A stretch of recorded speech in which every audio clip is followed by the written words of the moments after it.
In the 20 years since Christina Aguilera's arrival helped usher in a new era of pop, the performer has shown she's unafraid of transformation.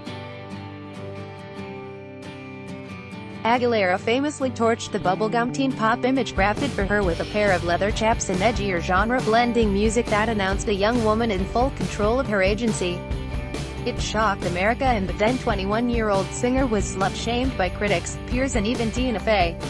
Shape-shifting has always been a part of Christina Aguilera's charm. Lately, she's opted for a more stripped-back aesthetic. On Lionel Abaca Press Tribune News Service, at one point, she took her cues from the styles of the 1920s to 1940s, committing wholly to a vintage pin-up aesthetic to match the modern take on vintage jazz, soul and blues she was exploring. She's assumed the role of a cyborg, channeled Marilyn Monroe and Marilyn Manson, for the same project, and re-emerged as a blissed-out Earth Mother. Shape-shifting has always been a part of Aguilera's charm, but her real appeal lies in that voice. Article continued below. With a fiery range that recalled early Whitney Houston, Aguilera was able to separate herself from the pack of pop ingenues reaching superstar status during the early aughts. For a generation who hit puberty during the great Y2K pop explosion, Aguilera was an essential voice with music that tackled self-empowerment, feminism, sex and domestic violence, subject matter her contemporaries were shying away from. Just look at the lasting impact of 2002's Stripped, her most ambitious work to date, and an album that has since become a blueprint for the likes of Miley Cyrus, Selena Gomez and Demi Lovato, young singers who have all come of age in front of the public and sought to shed their manufactured image the way Aguilera once did. Aguilera has sold more than 50 million records worldwide, notched dozens of Billboard Hot 100 hits, won 6 Grammys, dipped into film and helped make NBC's The Voice a TV phenomenon. Yet the past decade has been shaky for Aguilera on the music front. Her most recent work, 2010's underrated Bionic and its mostly forgotten follow-up Lotus, wasn't met with the same fanfare she was used to, and a lengthy stint on The Voice left Aguilera's fans wondering if she would ever return to music. Now 37, Aguilera is undertaking her latest reinvention, one that was fueled by the singer-songwriter feeling disconnected from her purpose. Article continued below. I had to get back to my own artist body and self, she says.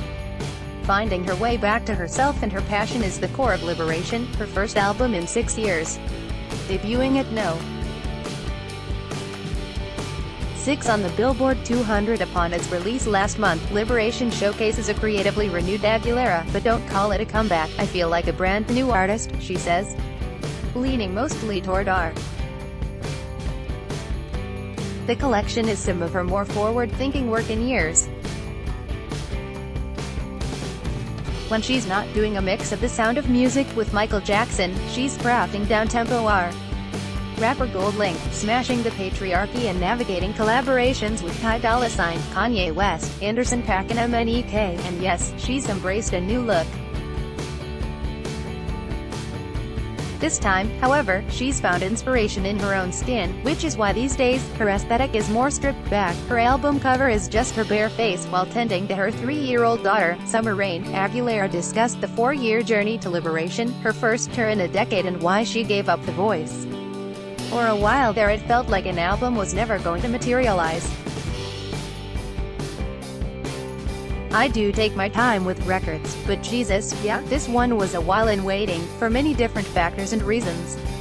I love collaborating so much and taking the time to get to know the people that you're working with and truly do something meaningful, and not just commercialized and cliché. I'm not the artist that's going to just get a bunch of songs from my label, record it and put it in a little bow and send it off. What kept you away from music for so long?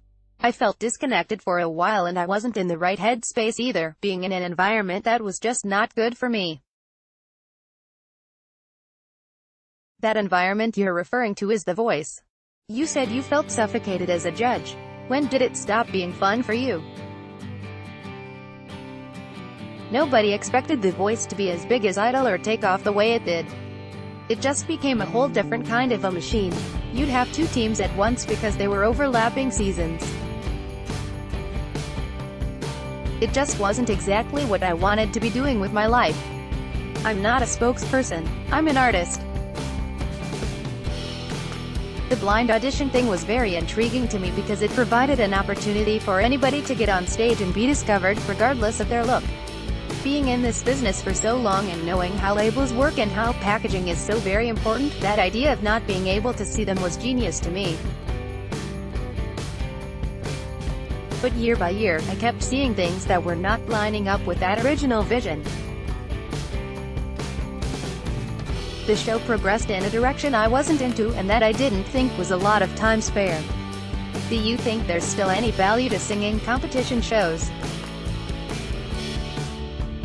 Look, everybody has their own experience, and I don't want to devalue anyone's own experience with any of those shows. As an artist, I believe in artists being able to express themselves how they feel they should. Just know there's a lot of other people involved in those shows. Certain factors and things are dictated according to what ratings will be. It's definitely a business. I also saw blatant things that I didn't think were okay and that I'm sure no one would want to put up with in a work environment. It was important for me to step away. Your last projects weren't critical or commercial successes. Did that add any pressure while working on Liberation? Because I'm a real vocalist, I have always heard, why don't you just stand and do a bunch of ballads? That's just one element of what I do, but it's not everything. I would be so bored if I sat on the stage and just sang ballad after ballad. I'm an artist. The label was great in giving me the freedom to take my time and do what I wanted. I'm no stranger to knowing how to play the game. It is an amazing thing whenever things are commercially received and successful. I've had those successes with Genie in a Bottle, and What a Girl Wants, and I was still miserable because I wasn't connected to the music and wasn't being able to change it. I've done my share of that, and I see a lot of artists get into that trap of chasing the charts. After I'm dead and gone, I really want the music paid attention to, and not because of where I write charted or how commercially successful it was, but because the quality has stood the test of time. Although the album is heavily R. How did that happen? I sat with Kanye a few years ago, while I was still on The Voice actually. We met at Rick Rubin's studio where he was recording at the time. He was finishing the Life of Pablo record, and we just connected. I loved the tracks he was playing me. That's where I heard Maria and the album's lead single, Accelerate, for the first time. They had so much heart and depth. His music makes you feel something impactful, one way or another. He's a controversial artist, and I've been that way myself. Working with him felt really good. I had done some recording before the Kanye meeting, but doing Maria with him gave me the base for the album. The whole story unfolded before me when I listened to the song. And then Anderson really helped the album take shape.